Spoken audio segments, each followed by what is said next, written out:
안녕하십니까. 작가 홍한상입니다. 저희 토요일인데 시간이 뭐 월요일부터 금요일까지는 좀 바쁘니까 토요일날 비교적 시간이 있어서 또 토요일날 많이 하게 됩니다. 좀 뭐 잘 봐주시고요. 오늘은 그 메밀국수를 팔아서 자가용 비행기를 산 메밀국수 장사 말씀을 하나 하겠습니다. 바로 그 교토의 이 기온, 게이샤들이 왔다 갔다 하는 거리가 기온이죠.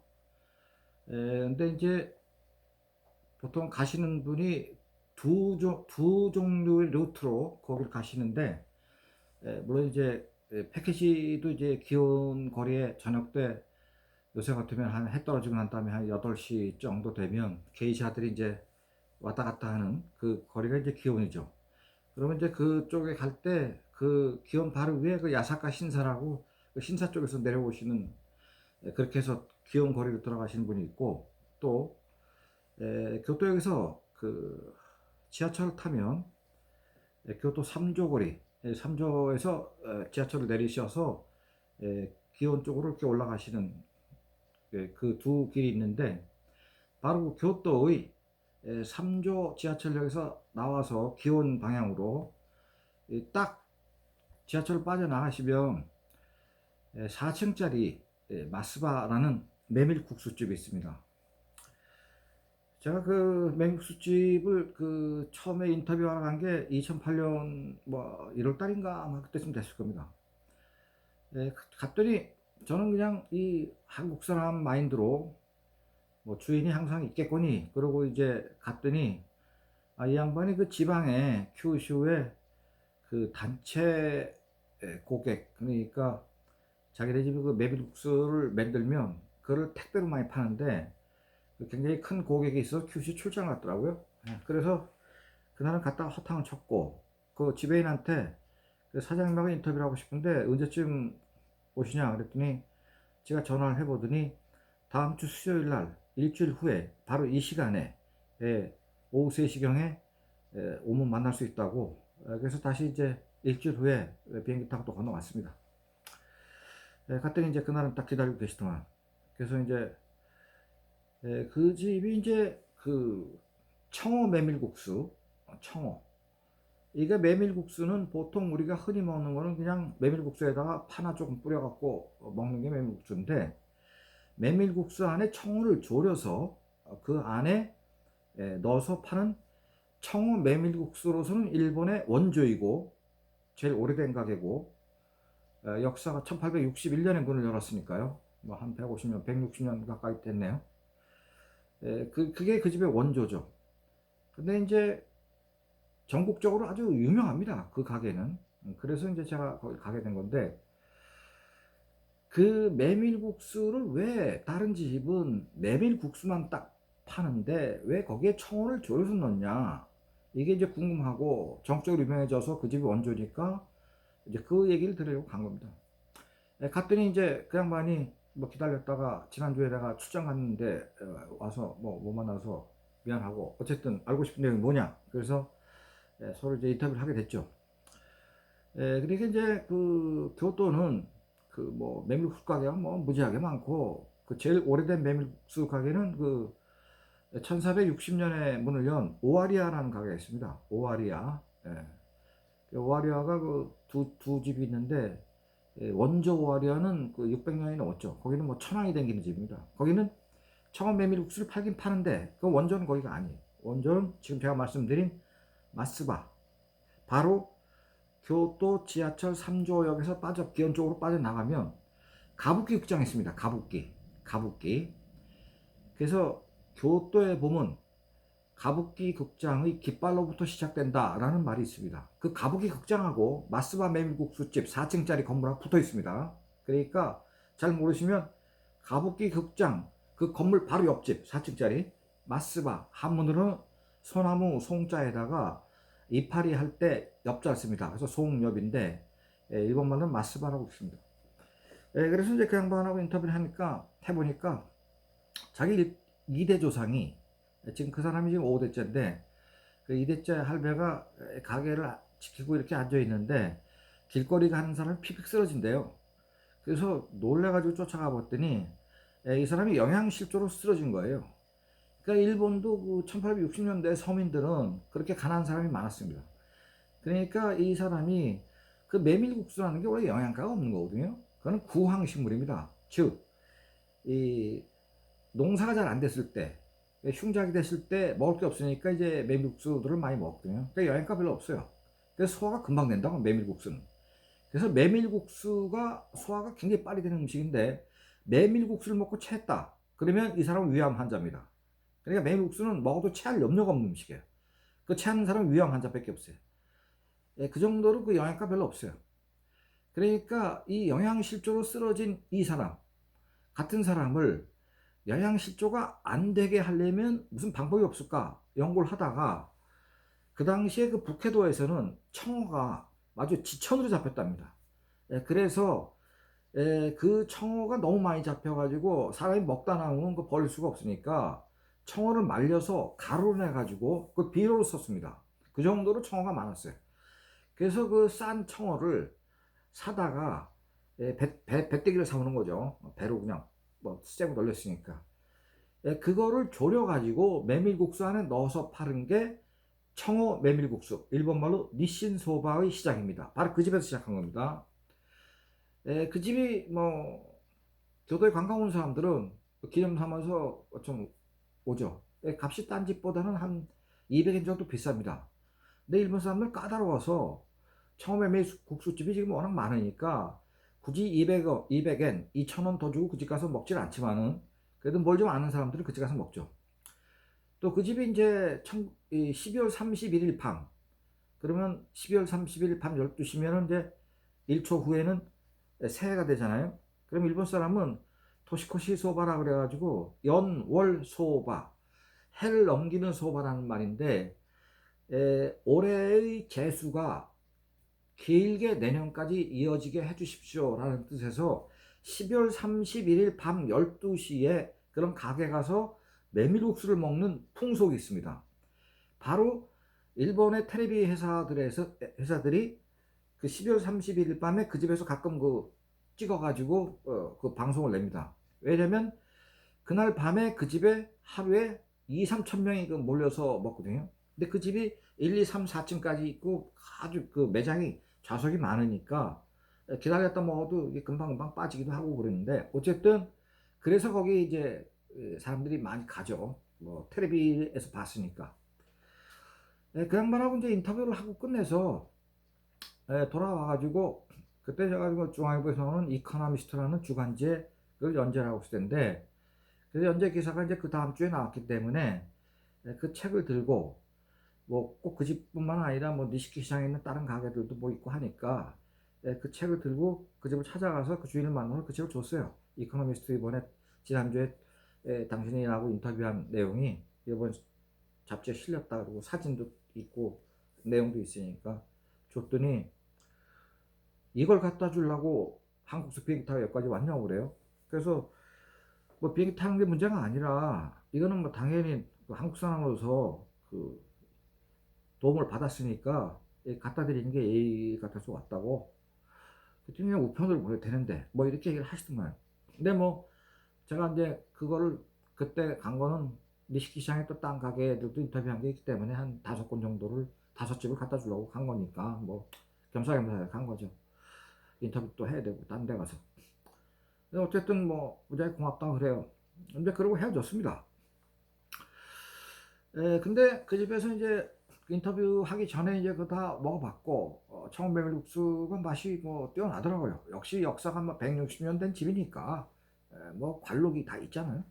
맛있고 그래서 이제 그 집을 그 어떻게 하다 보니까 이제 그 이후에 일본의 오래된 노포, 시니세, 오래된 가게들을 그 일본의 그 기업체 탐방, 뭐 교세라 교토에 있는 교세라, 뭐 그다음에 뭐 니치콘, 그 콘덴서로 유명하죠. 교세라는 그 세라 필터로 뭐 세계 1위니까. 그다음에 뭐 신마제 제작소, 그 다나카 고이치라고 하는 연구원이 노벨상을 받은 회사, 뭐 이런 회사들을 이제 강소기업들을 연수를 이제 한 10년을 진짜 했는데, 그때 이제 어차피 그 기업인들을 모시고 일본을 가게 되면 뭐 그래도 좀 특색 있고 관록 있고 뭔가 그 배울 수 있는 그런 가게에서 밥을 먹는 게 낫겠다. 그래서 이제 그 마스바에 이제 메밀국수를 점심 때 이제 코스를 넣어서 거기 가서 이제 밥을 먹고 했습니다.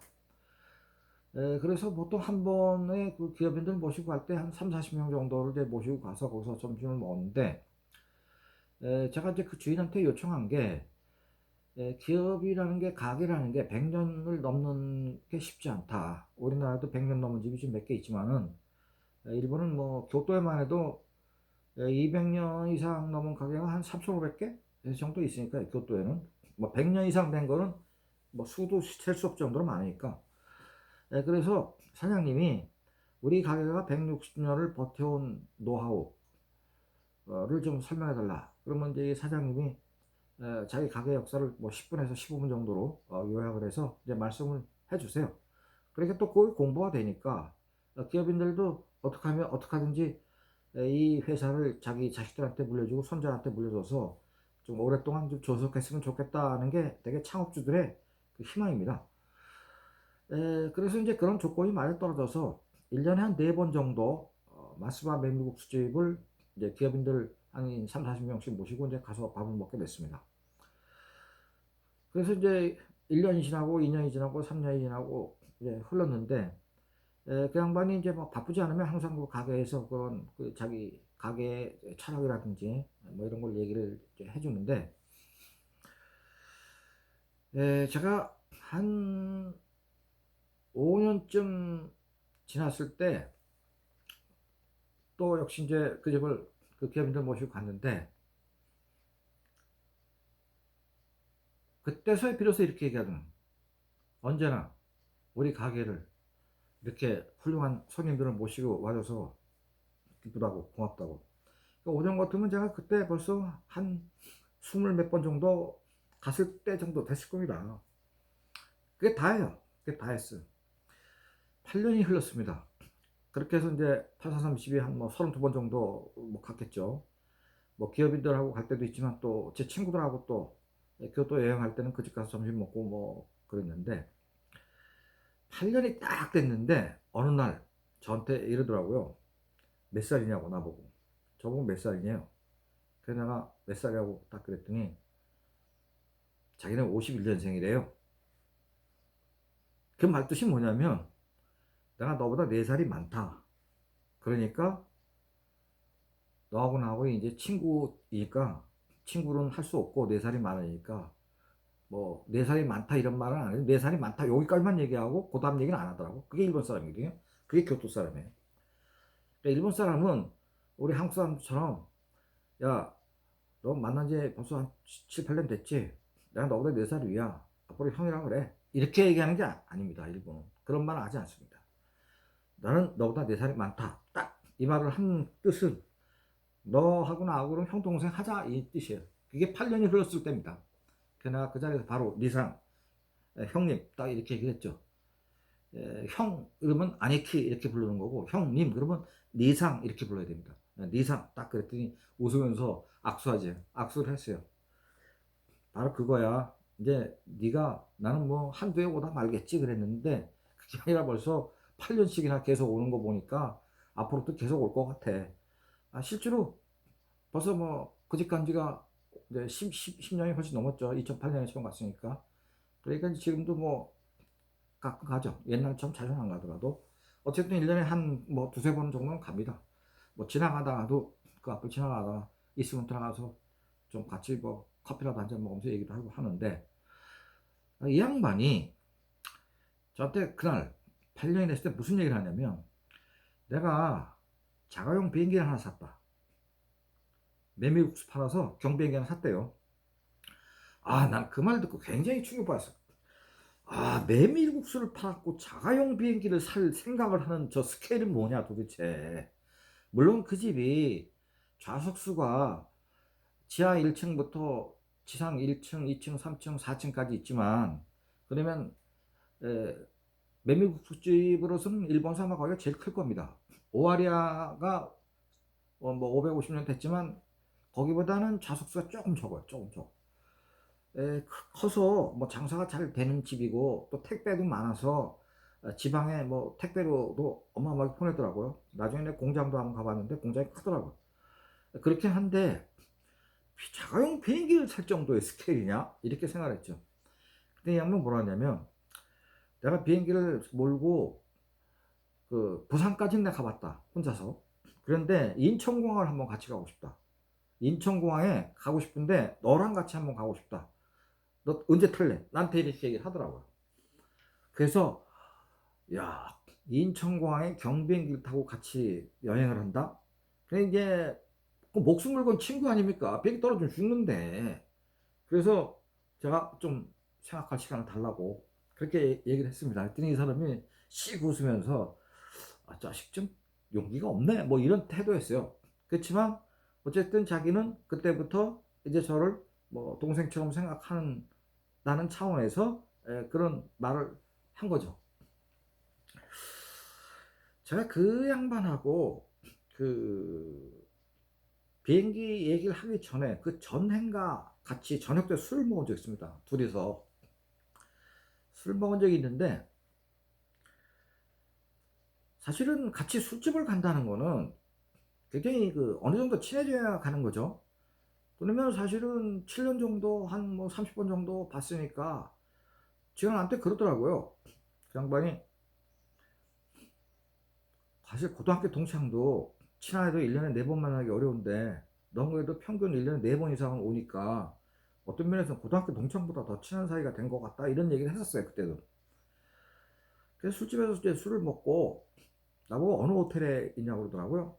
그래서 그때 이제 교토의 그 비즈니스 호텔에 있었는데 뭐 싸구려 호텔에 있었죠. 그때 어느 호텔에 갔더니 뭐 사조에 있는 뭐 코트 호텔이라는 데 있다고 그랬더니 그냐고 그랬더니 술집에 나와가지고 큰 길거리에서 아무 택시가 오는데 첫 택시를 그냥 바로 잡더라고요. 물론 이제 비었으니까 이제 잡아준 건데 그 택시 저거 타고 호텔까지 가래요.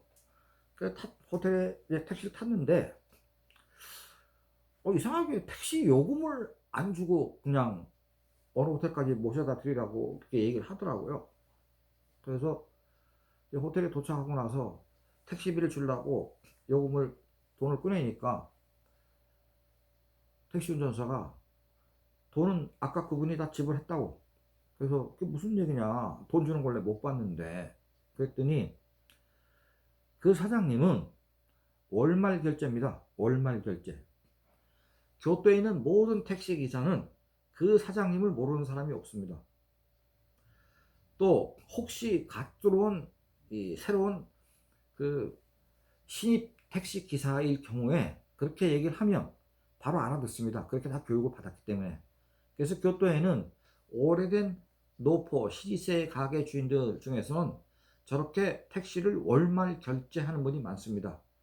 따라서 저희는 손님한테 요금을 받는 것이 아니라 그걸 회사에다 장부에 달아놓으면 월말에 청구서가 들어가서 요금을 지불하게 되어 있습니다. 그래서 이제 이 마스바 주인인 마스노 타이치 이 사장이 아무 택시나 잡아준 겁니다.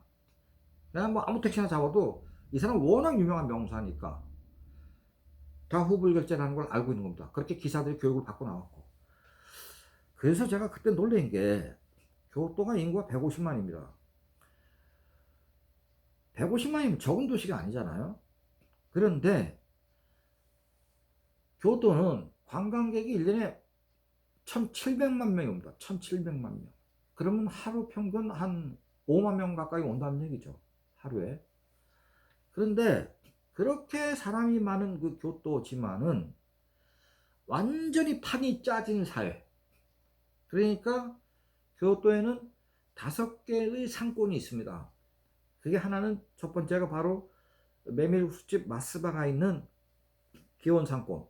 그 다음에 니시키 시장에 있는 니시키 시장은 1603년에 오픈해가지고 124개의 점포가 있는 그 시장거리죠. 뭐 일본 대표하는 시장이죠. 거기 니시키 시장 상권.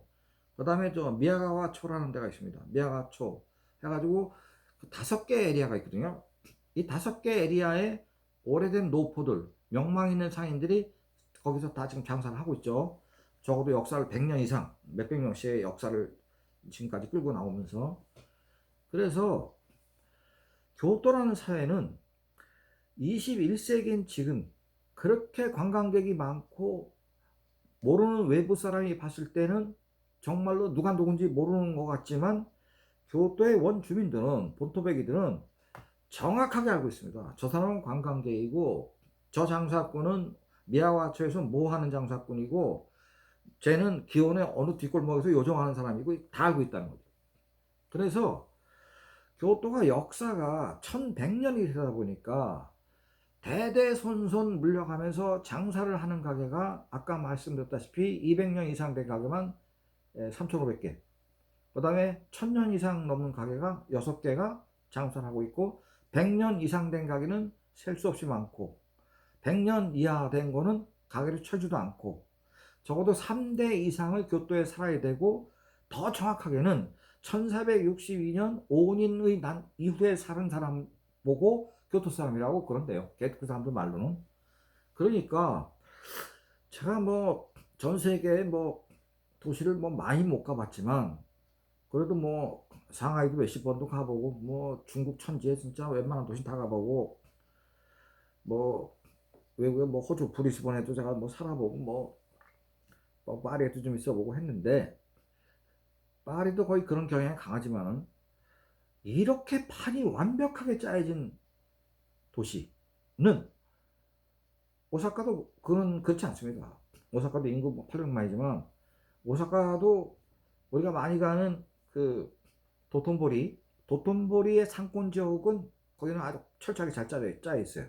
근데 오사카는 워낙 에리아가 넓기 때문에 그게 되지가 않습니다. 근데 교토는 내 일본 친구들하고 같이 이제 교토로 여행을 가보면 내 일본 친구들은 교토를 왜 버스를 타고 돌아다니냐고 나한테 얘기를 하더라고. 그러면 형님은 어떻게 돌아다니는데 했더니 그냥 걸어다니는데 교토는 이 걸어다녀서 다 볼 수 있어요 여기는. 근데 사실은 내가 우리 일본 친구 하라다 고지 따라다니다하고 교토 시내를 일주일 동안 그때 돌아다닌 적이 있는데 그 친구는 진짜 버스 한 번도 안 탔어요 일주일 동안. 그래서 전 다리가 아파가지고 제발 버스 타자고 그랬더니 야 이 바닥이 이렇게 조그만데 무슨 버스를 타고 돌아다녀. 그럴 정도로 교토는 작은 도시인데 사실 작지 않죠. 교토 돌아다니고 뭐 그게 어떻게 작은 도시입니까? 그런데 그 넓은 면적인 것 같지만은 그 내부의 질서를 보면 완전히 판이 짜여진 상태. 그리고 이 교토 사람은 천황이 교토에서 794년부터 1853년까지 1867년까지 1100년간 살았다는 그 중불난 자존심, 그리고 일본에서는 가장 최고의 문화를 가지고 있다는 어떤 프라이드, 이런 게 있는데 그런 거를 지키면서 가게도 교토의 귀족들 옛날부터 뭐 천황가에도 음식을 대접하고 아까 말씀드린 오하리와 1450년에 개업한 그 집 같은 경우는 일본 천황가의 그 천황가가 교토에 오면 그 집에서 국수를 먹거든요.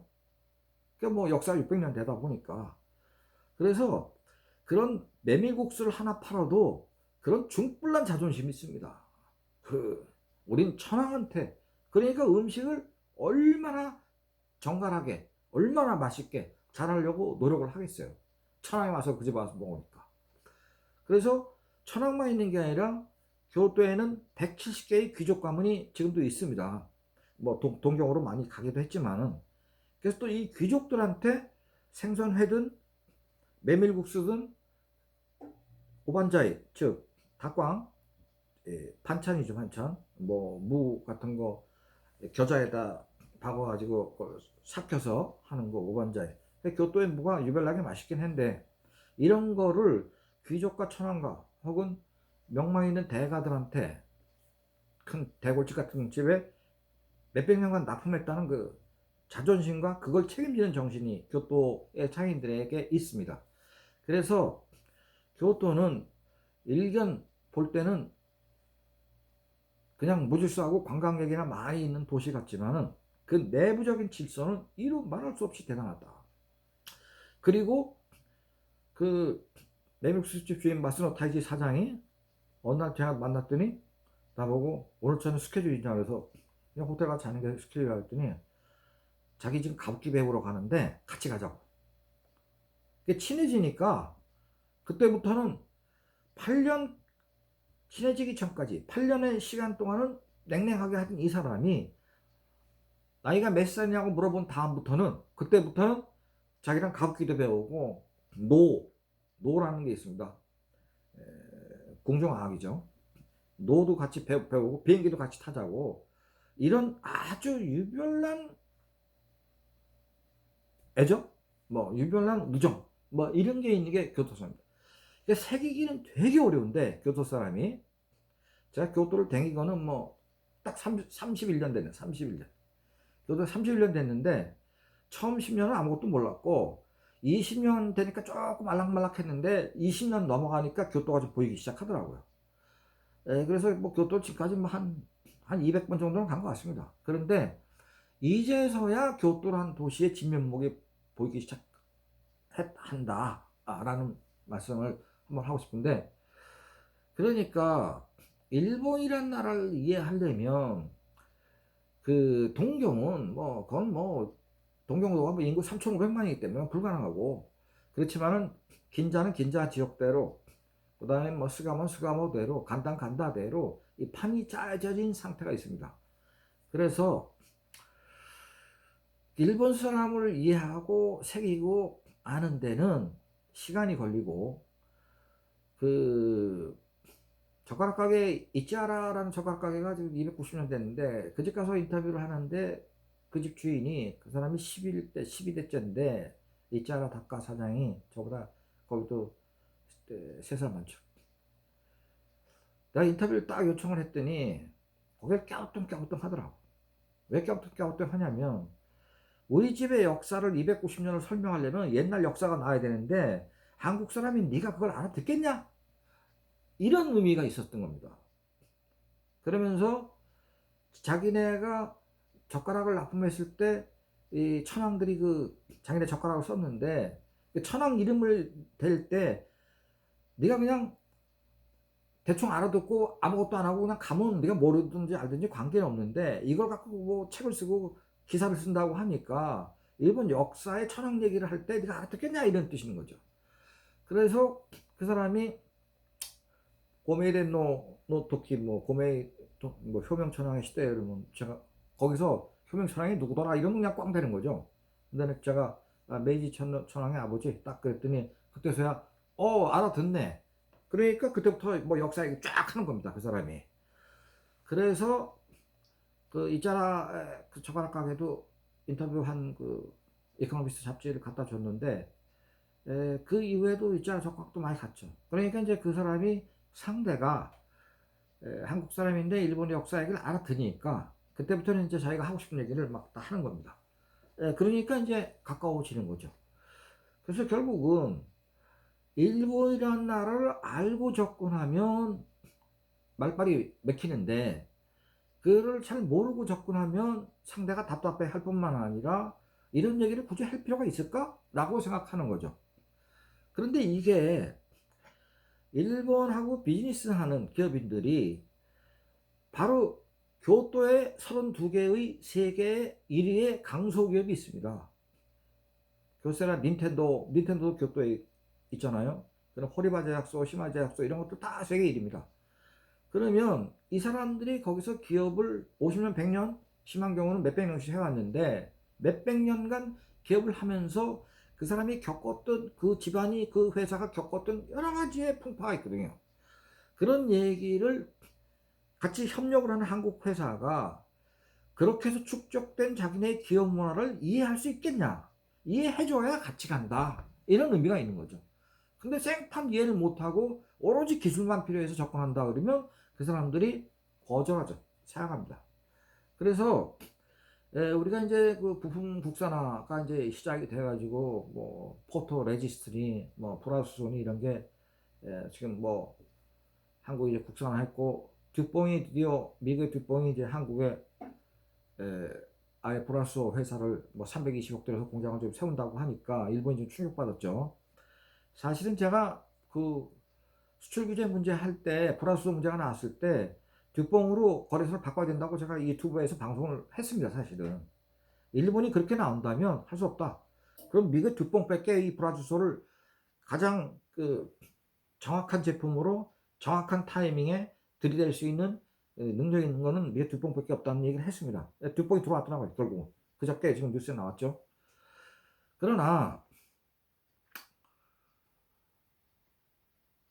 한국 기업가들한테는 그 지리적으로 일단 가깝고 안정적인 공급선이고 하는 차원에서는 일본이 사실 유리한 점이 있었습니다. 그런데 이 아베가 너무 이상하게 지금 전략 전술을 구사하는 바람에 이렇게 됐긴 한데 뭐 어쩔 수 없는 일이죠. 그렇지만은 어떤 면에서는 좀 오랜 동안 협력 관계를 유지해온 또 일본에 대한 공부가 아마 전 세계에서 일본인을 가장 잘 이해하고 있는 거는 우리 한국일 겁니다. 중국도 아니고 미국도 아니고 뭐 미국의 무슨 뭐 도널드 킨이니 뭐 이런 학자들이 뭐 옛날에 국화학을 쓴 뭐 루즈 베네딕트가 일본 한 번도 안 와보고 그걸 썼다는데 뭐 그렇게 해서 미국 사람이 일본에 대한 인식이 어느 정도나 깊은지 모르겠지만 일본을 가장 잘 이해하는 건 한국 사람입니다. 그래서 어떤 면에서는 잘 된 건지 아니면 이게 앞으로 30년 후에 50년 후에는 어떻게 될지.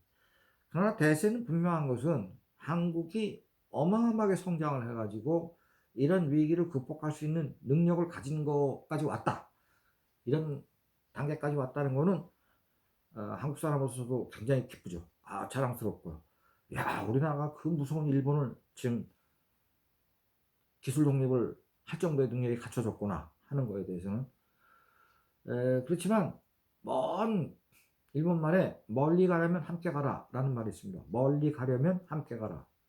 그러면 앞으로 100년 후, 200년 후, 300년 후는 우리의 문제는 아니겠지만 단 50년 후만 생각해도 이게 과연 정답인가 하는 거에 대해서는 조금 의문이 있습니다. 뭐 밉지만은 요번에 그러나 미운 거는 일본의 그 정치 지도자들이 미운 거지 뭐 일본 국민이 밉다고까지는 저는 생각하지 않습니다. 자, 오늘은 교토라는 이 잘 짜여진 사회를 공략하는 방법에 대해서 32개의 세계 1위의 강소기업이 존재하는 교토이기 때문에 한국이 아직도 교세라나 무라타 제약소, 호리마 제약소한테는 저 배워야 될 게 있기 때문에 제가 뭐 교세라도 지금까지 60번 이상 가봤기 때문에 조금 뭐 복잡한 감정이 드는 최근 약 7개월간의 한일 관계를 보면서 그런 생각이 들었습니다. 감사합니다.